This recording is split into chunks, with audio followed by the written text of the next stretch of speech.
Hello children, today we are going to start the second chapter of your supplementary book. The name of the chapter is Bringing Up Kari.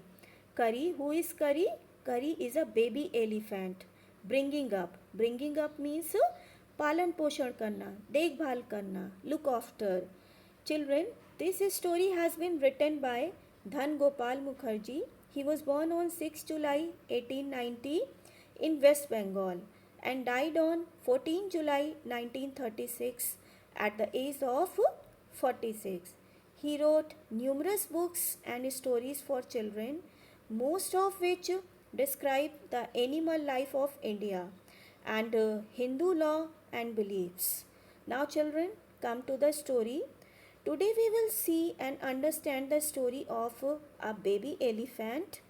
The story takes us through the life of the narrator who has a baby elephant named Kari.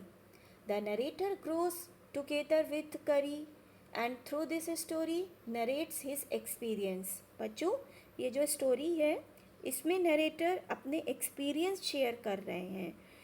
वो और करी दोनों एक साथ बड़े होते हैं, तो क्या क्या चीज़ें उनके साथ होती हैं वो सारी चीज़ें वो इस स्टोरी में शेयर कर रहे हैं.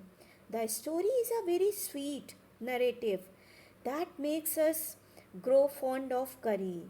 ये जो स्टोरी है बहुत ही प्यारी है और जब हम इसे पढ़ते हैं तो हम भी करी को पसंद करने लगते हैं. The relationship the narrator shares with करी is pure and sweet.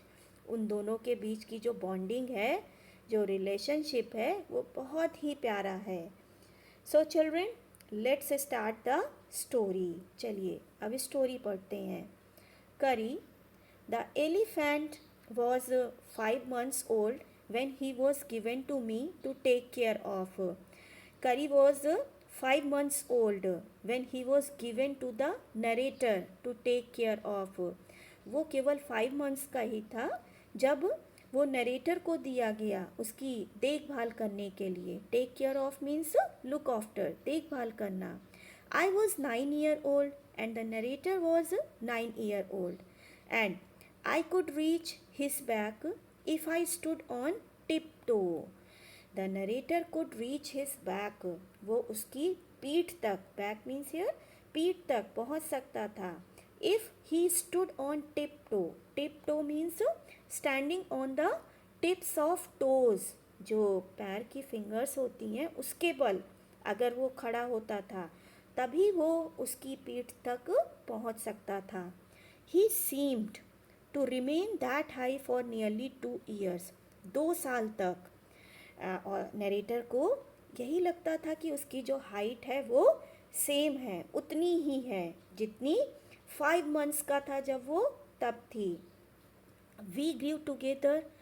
That is probably why I never found out just how tall he was. हम दोनों एक साथ बड़े हुए. Probably means perhaps, शायद, इसीलिए मुझे कभी नहीं पता चला कि वो कितना टॉल, कितना लंबा, उसकी हाइट कितनी है. He lived in a pavilion.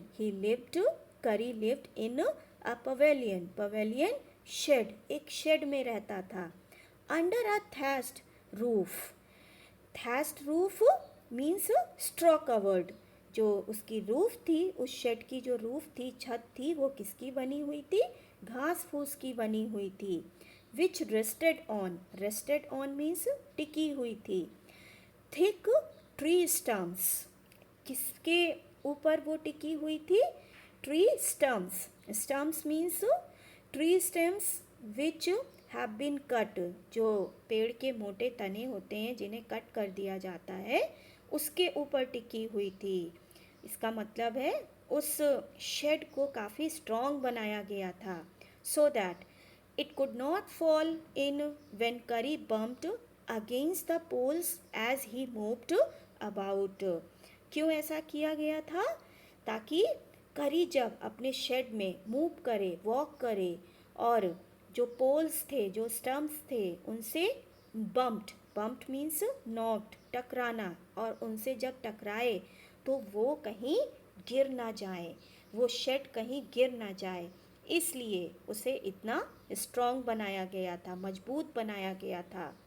One of the first thing Curry did was to save life of a boy. The first achievement of Curry. उसका first achievement क्या था? उसने क्या किया था? एक बच्चे की जान बचाई थी. Curry did not eat much, but he nevertheless needed 40 pounds of twigs a day to chew and play with. करी बहुत तो नहीं खाता था, लेकिन फिर भी नेवरदलेस मीन्स येट, फिर भी उसे 40 pounds means approx 20 kg twigs. Twigs means soft branches, जो कोमल कोमल टहनियाँ होती हैं, वो उसे चाहिए होती थी एक दिन में. क्या करने के लिए? च्यू. च्यू मीन्स चबाना, और प्ले विथ, खेलने के लिए. Every day I used to take him to the river in the morning for his bath. रोज़ सुबह नरेटर करी को रिवर में ले जाते थे उसको नहलाने के लिए. He would lie down on the sand bank. और जो रिवर है उसका जो बैंक, एज, किनारा था, वहाँ पर सैंड स्प्रेड थी, रेत बिखरी हुई थी, और करी उसी के ऊपर लेट जाता था. लाई डाउन, लेट जाना. While I rubbed him with the clean sand, and the narrator, he used to rub him with the clean sand. वो क्या करते थे? उसके ऊपर उस जो साफ सुथरी रेत थी उसको रब किया करते थे उसकी बॉडी के ऊपर फॉर एन आवर, 1 घंटे तक. After that he would lie in the water for a long time. और उसके बाद करी वाटर में जा कर के लेट जाता था काफ़ी लंबे समय तक. On coming out his skin would be shining like ebony. और जब वो वहाँ से रिटर्न होता था, पानी से बाहर निकलता था, तो उसकी जो स्किन थी वो शाइन करती थी like ebony. Ebony is a tree, एक ट्री है, उसकी जो वुड होती है ब्लैक कलर की होती है, काफ़ी शाइन करती है. उसी तरह करी की भी बॉडी शाइन करती थी. And he would squeal. Squeal means trumpet, cry with pleasure as I rubbed water down his back. कब वो क्राई करता था, स्क्वील करता था? जब ऑथर उसे नहलाते थे, नरेटर उसे नहलाते थे, तब वो स्क्वील करता था, चिल्लाता था. विथ प्लेजर मीन्स खुशी से. Then I would take him by the ear. उसके बाद वो नरेटर उसका ईयर, उसके कान को पकड़ के उसे वहाँ से ले जाते थे. Because that is the easiest way to lead an elephant. क्योंकि ये सबसे आसान तरीका है किसी भी एलिफेंट को कंट्रोल करने का, लीड कंट्रोल करने का. And leave him on the edge of the jungle. And after that the narrator left Kari on the edge. Edge means border of the jungle, वहाँ छोड़ देते थे. While I went into the forest, and the narrator went into the forest. वो जंगल के अंदर जाते थे to get some luscious twigs for his dinner. Luscious means tasty and sweet smelling. Twigs search करने के लिए, उसके लिए लाने के लिए, for his dinner, रात के खाने के लिए वो कुछ ट्विग्स सर्च आउट करने के लिए जंगल के अंदर चले जाते थे. One has to have a very sharp hatchet to cut down these twigs. अगर आप इन ट्विग्स को कट कर रहे हैं तो आपके पास क्या होना चाहिए? You must have a sharp hatchet. Hatchet means small x, कुल्हाड़ी होनी चाहिए जो काफ़ी शार्प होनी चाहिए, धारदार होनी चाहिए. It takes half an hour to sharpen the hatchet. आधे घंटे लग जाते हैं उस हैचेट को शार्प करने में, धारदार करने में. Because if a twigs is mutilated an elephant will not touch it. क्योंकि अगर वो जो ट्विग है वो म्यूटिलेटेड मीन्स टॉर्न ऑकवर्डली और डिसफिगर्ड, अगर वो प्रॉपरली कट नहीं हुई तो an elephant will not eat it, उसे नहीं खाएगा. It was not an easy job to get twigs and saplings for curry. That was very difficult to search out twigs and saplings. Saplings means young plants.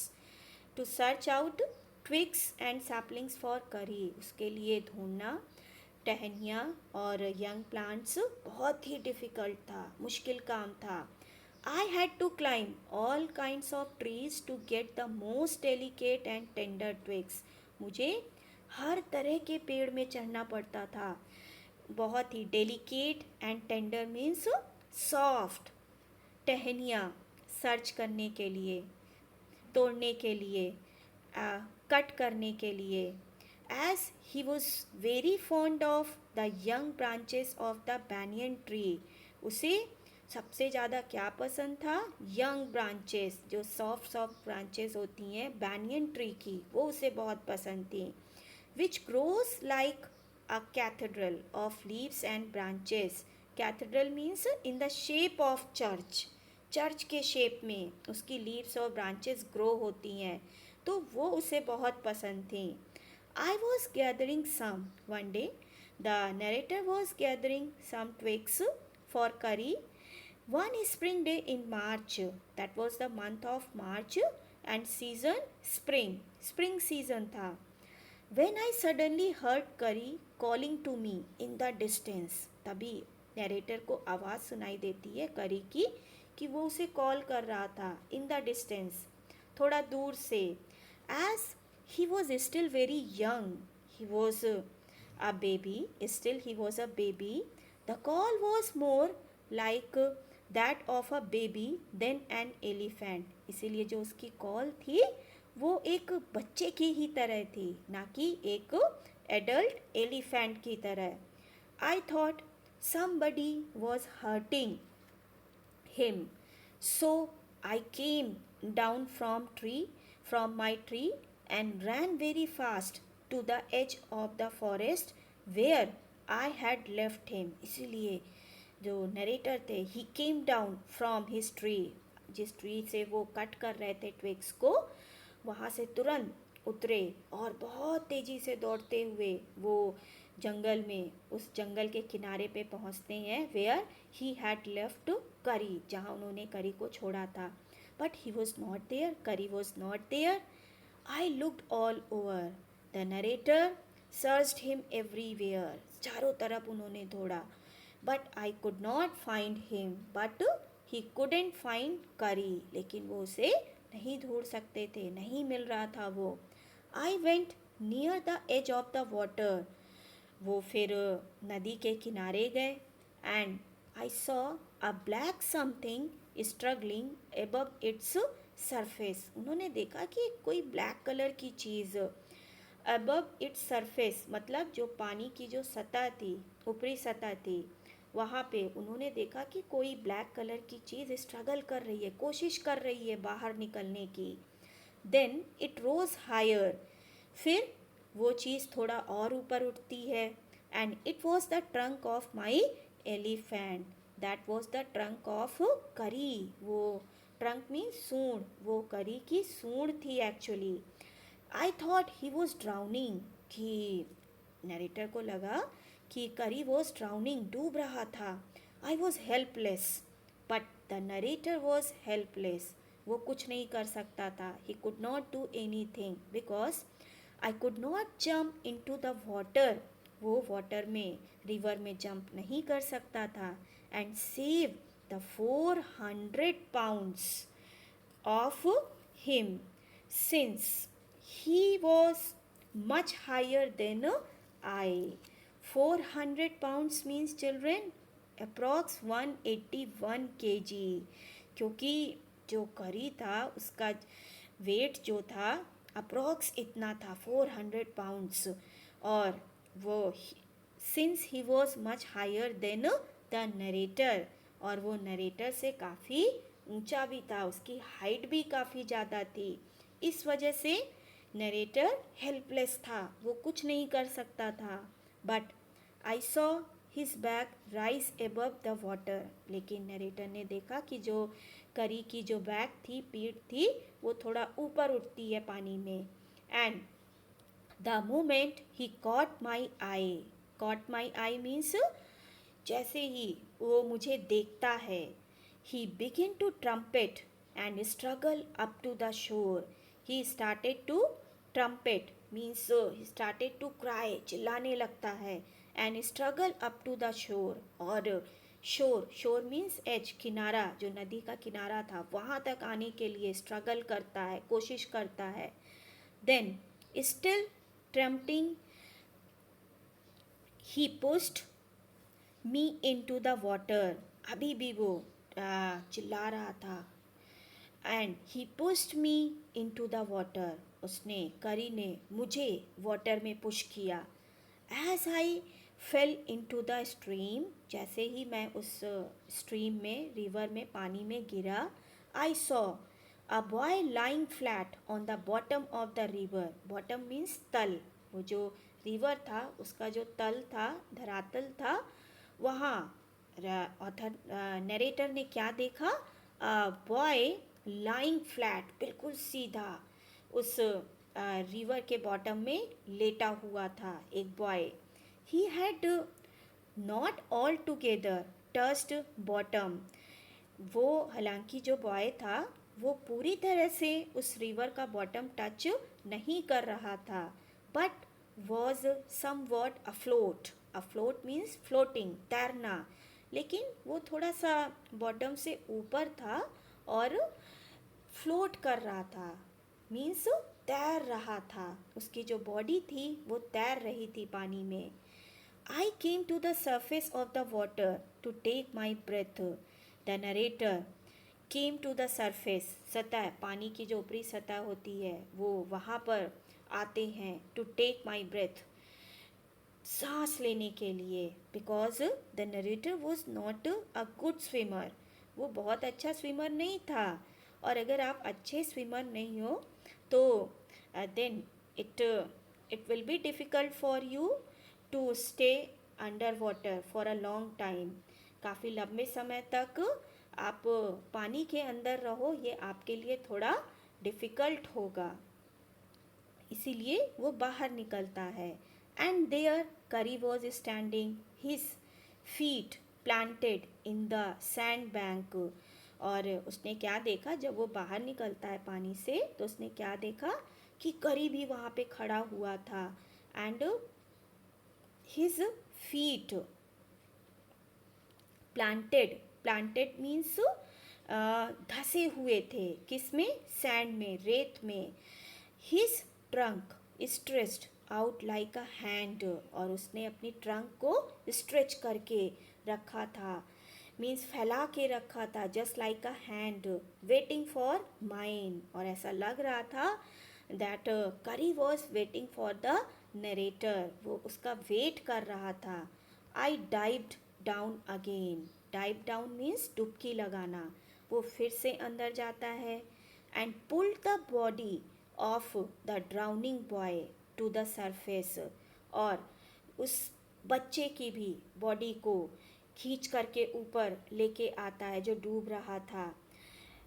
Not being a good swimmer, but the narrator was not a good swimmer, I could not swim assure, इसलिए वो उस बच्चे की body को साथ में ले करके किनारे तक स्विम करके नहीं आ सकता था। And the slow current was already dragging me down, और जो नदी थी, जो पानी था, उसका जो करेंट था, प्रवाह था, वो कैसा था तो वो स्लो, बहुत फास्ट नहीं था, बहुत तेज़ नहीं बह रही थी नदी, लेकिन फिर भी नरेटर को स्विमिंग नहीं आती थी, इस वजह से क्या हो रहा था? Current was already dragging me down, उसको नीचे की तरफ ले जा रहा था, पुल कर रहा था।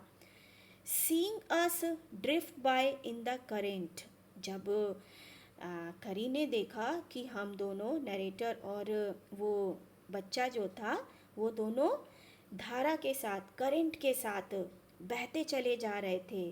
करी, who was usually slow and ponderous. करी was usually very slow. बहुत ही आराम आराम से काम करता था, वॉक करता था. And ponderous, ponderous means slow and dull. He was very dull, बहुत ही डल था. तो लेकिन उस समय suddenly darted down like a hawk. darted down means ran quickly, बहुत तेजी के साथ वो दौड़ता है. like a hawk. hawk means it's a large bird. बाज बोलते हैं. उसकी तरह बहुत तेजी से वो दौड़ा.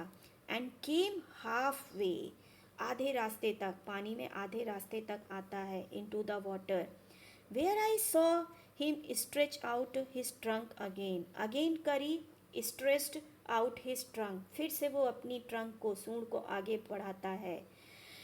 आई raised up my hand to catch it and it slipped. अब ऑथर, नरेटर अपना हाथ आगे बढ़ाते हैं. He raised up his hand to catch Kari's trunk, उसको पकड़ने के लिए. एंड इट स्लिप्ड, लेकिन वो स्लिप हो जाती है. Okay children, now this is it is sufficient for today. Thank you.